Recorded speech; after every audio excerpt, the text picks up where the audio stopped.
음, 저는 이 동영상 유튜브를 통해서 올릴 건데 이거를 생각하게 된 이유는 여러 가지 이유가 있지만 첫 번째 이유는 영어로는 포스트 네이절 드립이라는 알러지 증상 중에 하나, 한국말로는 후, 비, 루, 뒤후자 그리고 코 비자 루, 그 콧물 루자를 써서 후비루라고 하는데, 이 병의 심각성을 일단 사람들한테 알리고 싶고, 특히 내 주변 사람들도 좀 알리고 싶고, 그리고 두 번째는 내가 이 후비루로 고생한 지가 거의 8년까지는 안 되고 6년에서 8년 정도 사이가 되는데, 지금 이 후비루가 생각보다 정말 힘든 증상이고, 또 이 계속되는 가래로 사람이 죽을 수도 있겠다 싶은 게 이제 거의 그런 생각들이 많이 들어서 이게 정말 심각한 병이구나. 그래서 내가 이 병과 어떻게 싸워 나가고 있는지, 어떤 것들을 치료 방법들을 시도를 하고 있었고, 어떤 효과가 있었고, 어떤 식으로 효과가 없었는지, 이런 것들을 일기처럼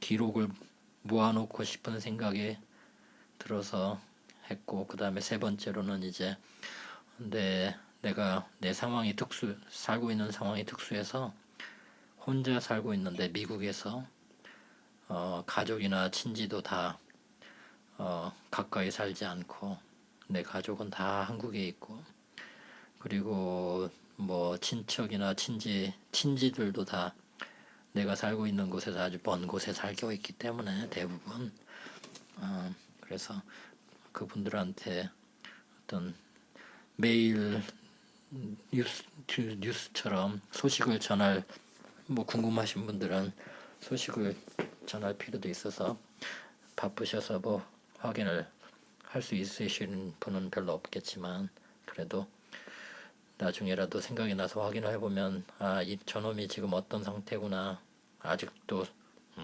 죽는다고 난리더니 살아는 있네, 그런 거라도 좀 전하고 싶어서 시작을 하는 게 좋겠다, 이런 생각이 들었습니다.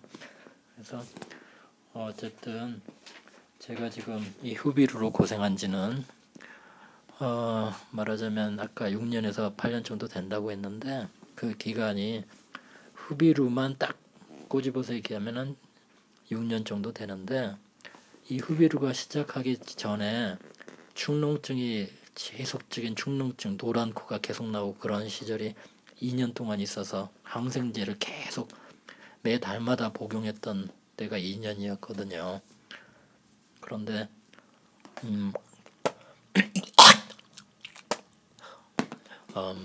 지금 생각해 보니까 이게 내 후비루 이 증상에 엄청 지대한 역할을 했을 수도 있겠다, 이런 생각이 들었어요. 어쨌든 근데 이제 처음에는 알러지, 물론 나 경우는 이 후비루가 어떻게 생기냐면 알러지, 비염, 축농증에 의해서 생기고 있는데, 후비루가 생기는 원인은 여러 가지가 있습니다. 예를 들어서 위산 과다 때문에 생기는 경우도 있고, 어떤 특정한 음식물에 대한 알러지 때문에 생기는 경우도 있고, 예를 들어서 우유에 대한 알러지나 유제품에 대한 알러지, 또는 밀가루 음식에 대한 알러지, 이런 경우는 유제품만 딱 먹기를 끊어버리면은 아주 그런 알러지 증상들이 싹 없어지는 그런 사람들도 있거든요.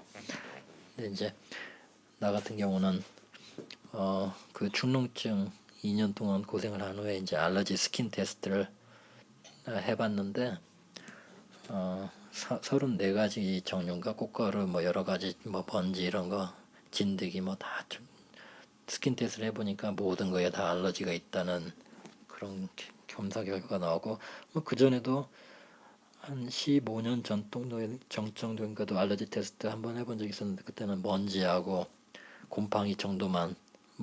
몰드라는 곰팡이 정도만 알러지가 있다고 나왔었는데 근데 이제 그 축농증 그거 겪고 나서는 몸이 그렇게 변했거든요. 그래서 나의 경우는 제가 확실히 아는데 알러지성 만성 비염 축농증에 의해서 생기는 후비루 증상이거든요.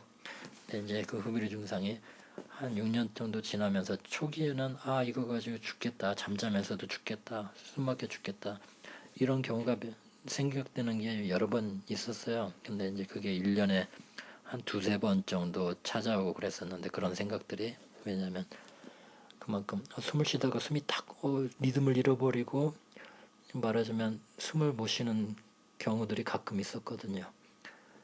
그런 걸 이제 겪으면서 죽을 수도 있겠다. 그리고 잠자면서 계속 잠잘 때도 계속 가래가 나오니까 이러다가 죽겠구나. 잠자면서 죽을 수도 있겠다. 이런 생각이 들었는데 작년까지는 그래도 잠은 6시간 정도, 7시간 정도 자더라도 몇 번 자면서 두세 번 깨긴 하는데 가래 뱉어야 되고 깨고 그랬는데 그래도 그 정도는 잠을 유지할 수가 있었어요. 근데 이제 몇 달 전부터 증세가 아주 더 심해지고 최근에 점점 더 악화되고 있는데 이제는 이러다가 죽겠구나 하는 그 숨먹는 그런 경우들이 이제 점점 더 늘어나고 있고 뭐 하루에 한 번 정도 생길 정도로 늘어나고 있고 그리고 잠도 이제 거의 뭐 완전히 토막잠 1시간이나 1시간 반 자면은 엄청나게 코 속에 막 엄청나게 그 가래들이 많이 있어가지고 그걸 뱉들어 이제 깨야 되고 그러다 보면 이제 더 이상 잠을 못 자고 계속 뱉어내야 되는 상황이 돼서 토막잠을 잘해야 다 합쳐봐야 한 4시간, 5시간 자는 상태가 이제 또 지금 계속되고 있네요. 아마 후비루로 고생하는 분들 중에 나처럼 고생하는 분들도 있고 지금 내가 작년까지 겪었던 그런 상태로만 겪었던 사람들도 있고 나보다 지금 더 심한 상태에서 인터넷 찾아보니까 미국 사람들 중에는 나보다 더 심한 증세로 잠도 못 자는 사람들도 더 있더라고요. 그렇게도 어떻게 살아갈 수가 있나 싶을 정도로.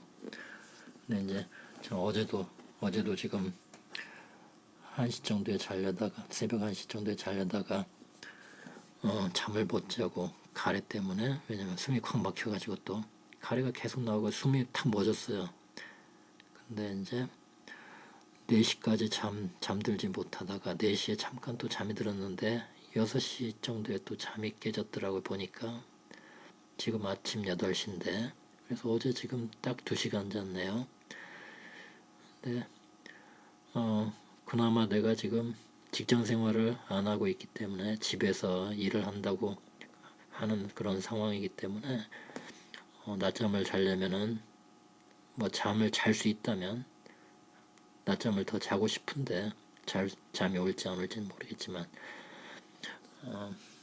그래서 지금 그런 상태고 근데 이제 내가 그럼 이 후비루 상황을 어떤 식으로 내가 지금 치료를 받았었고 어떤 식으로 하고 대처하고 있느냐 보면은 의사들한테 여러 번 갔었죠. 초기에는 이게 도대체 왜 이런가 싶어서 왜 내 몸에 이런 증상이 있나 삼켜지는 것도 안 삼켜지고 그러니까 스왈로잉 테스트라고 해가지고 바리움 테스트, 바리움 방사능 물질인데 이렇게 먹으면 이게 엑스레이로 보면은 쭉 넘어가는 게 보이거든요.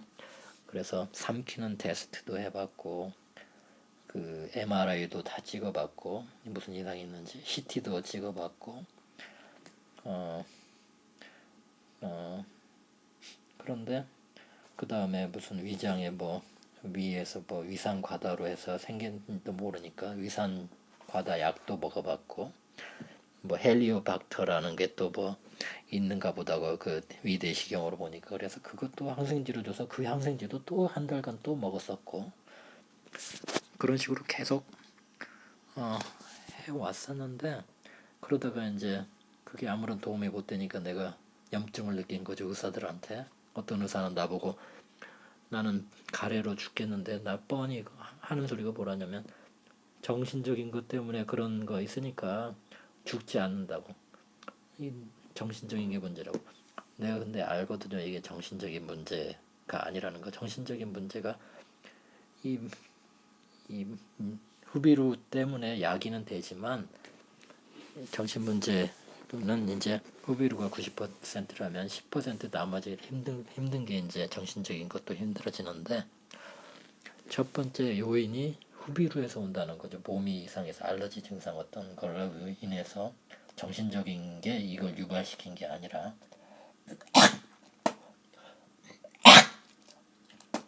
근데 이제 그러다 보니까 의사한테 가면 또 안티히스타민 스프레이 이런 것만 또 처방을 해주고, 그래서 내 나름대로 이것저것 면역 요법들을 그리고 면역 주사도 6개월 이상 맞았었고, 알러지 면역 주사.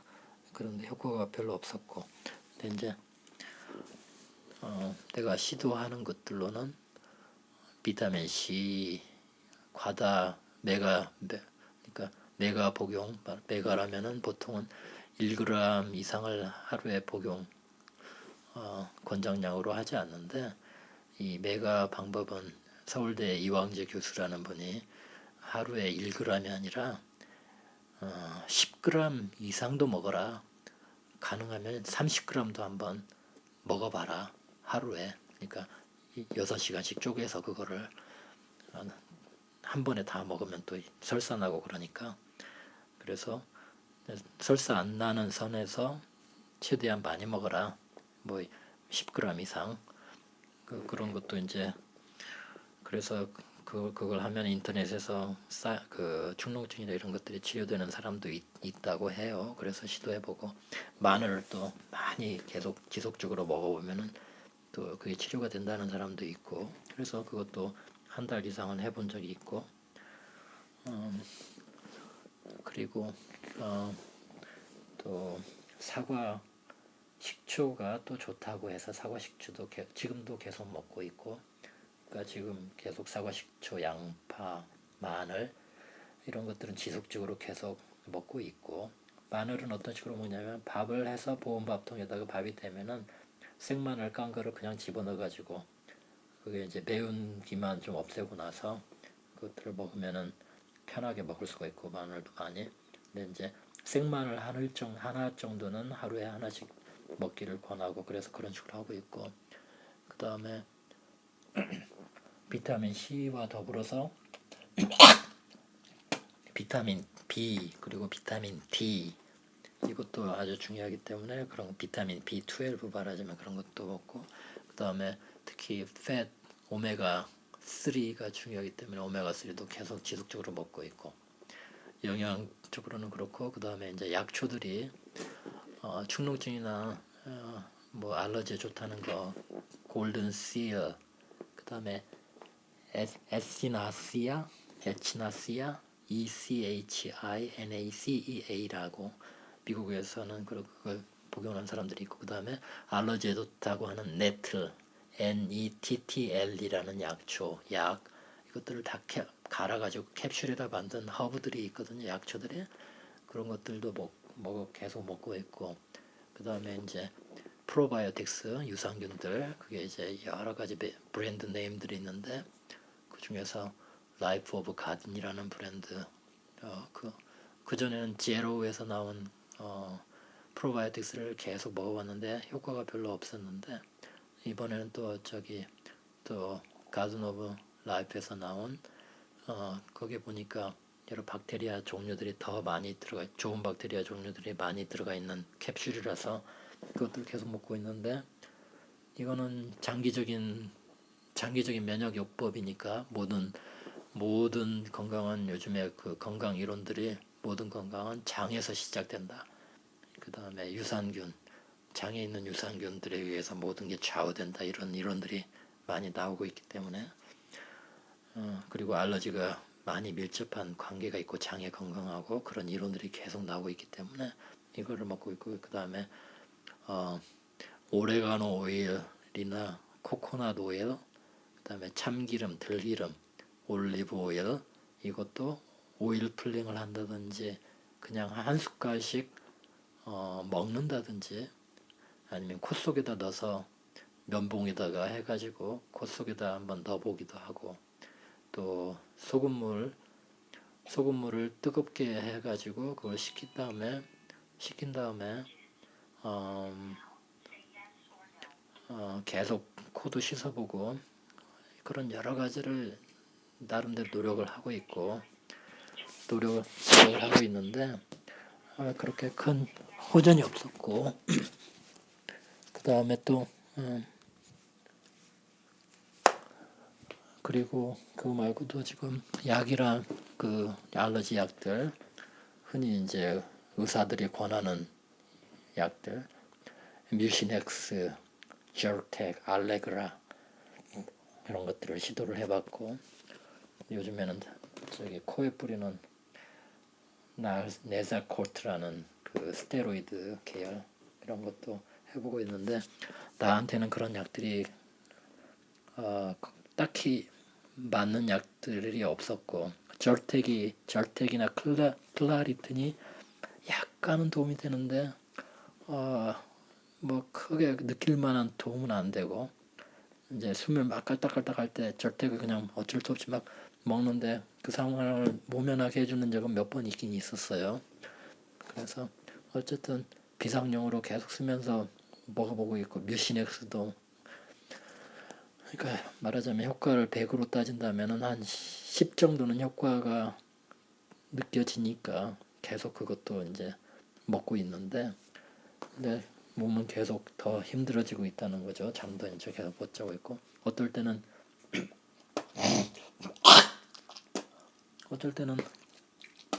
이 알러지 약들이 이 가래나 후비루를 더 심하게 만드는 거 아닌가, 이런 생각도 들어요. 왜냐하면 잠깐은 좀 낫게 해주는 듯 하다가 그 다음에는 점점 더 심하게 막 나타나는 것처럼 계속 여러 번 겪었거든요. 그래서 가능하면 이 약들을 전혀 쓰고 싶지 않은데, 근데 막 비상시에 막 숨이 깔딱깔딱 할 때는 어쩔 수 없이 또 약으로 손이 가게 될 수밖에 없더라고요. 또 그래서 그래도 그나마 어쨌든 그 상황을 모면하게 해주는 경우들이 몇 번 있었으니까. 그리고 이제 사과를 씹어 먹는 거, 사과를 많이 먹게 되는데, 왜냐면 어쨌든 뭔가 먹을 때 가래가 목에 끼니까 먹을 때 같이 넘어가라고. 지금까지는 먹을 때 가래가 껴가지고 못 먹는 정도까지는 안 됐었는데, 잠은 이제 토막 잠자게 되고 막 이렇게 상황이 되지만, 앞으로는 상황이 더 나빠지면은 먹을 때도 가래가 나와서 못 삼킬 수도 있겠다. 그러면 정말 심각해지는 거구나, 이런 생각도 드는데, 아직까지는 먹을 때는 이제 가래가 다 음식하고 식혀서 넘어가기 때문에, 이제 밥 먹고 나서 조금 있으면 또 가래가 엄청나게 또 고생을 하긴 하는데, 먹는 순간만큼은 어쨌든 그런 거 잊어버릴 먹을 정도는 됐었습니다. 그리고 최근에 나온 요법 중에 김치요법이 있는데, 이거는 다음에 얘기하도록 하고, 어쨌든 오늘도 내가 살아있고, 오늘도 또 이 후비루하고 잘 싸워서 정상적인 생활, 가능하면 좀 정상적인 생활. 어저께도 과일이랑 사러 갔다가 이게 5분 정도 또 그 가게 안에 못 있어요. 막 가래가 너무 꽉 차올라가지고 캑캑 뿌리면서 화장실에 얼른 가가지고 뱉다 내고 하는데, 그런 금방 또 차오르고, 그래서 얼른 쇼핑할 것도 얼른 해가지고 얼른 나와야 되거든요. 운전도 멀리 가지는 못하고 가래가 계속 운전할 때도 방해해가지고, 어쨌든 이런 상태로 일상생활을 이렇게 힘들게 살고 있는데, 가능한 한 정상적으로 살도록 오늘도 노력했으면 좋겠고, 오늘도 또 기대를 해봅니다. 뭔가 기적적인 방법이 있어서 나아질 거라는 거를 또 희망을 가져봅니다. 어쨌든 죽든지 살든지 싸워야 되니까, 이 가래와 후비루와 싸워야 되니까, 후비루가 이렇게 힘든 병인 줄 누가 알았겠어요.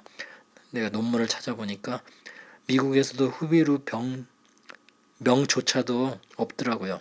포스트 네이절 드립이라고 알러지 증상은 하나일 뿐이에요. 병명을 하고 된 게 2006년도에 병명이 포스트 네이절 드립이 아니라 다른 이름으로 병명을 만들어 놨어요. 2006년도인가. 이 정도로 후비루라는 병이 관심을 받지 못했던 병이었고, 나도 설마 후비루가 사람을 죽일 정도야 되겠어. 이게 작년까지만 하더라도 그렇게 생각했고, 후비루의 정체를 잘 몰랐던 것 같아요.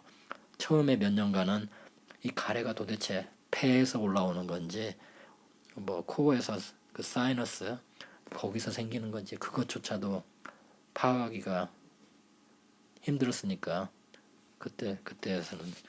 근데 아마 지금 후비루 고생하는 분들 중에도 그런 분들이 많이 있을 텐데, 항생제 조심하기 바랍니다. 항생제가 그 증상을 더 심하게 만들어낼 수가 있어요. 지금 당장은 노란코도 안 나오고 지금 당장은 뭔가 좀 나아지는 것처럼 보이지만, 그럼 항생제를 안 먹으면 어떡하냐? 항생제 대신할 수 있는 그런 약초들을 찾아야 되는 거죠. 항생제가 하는 역할이 박테리아, 바이러스 다 죽이는 거니까, 그 박테리아와 바이러스에 강한 그런 약초들을 찾아야 되는 거죠.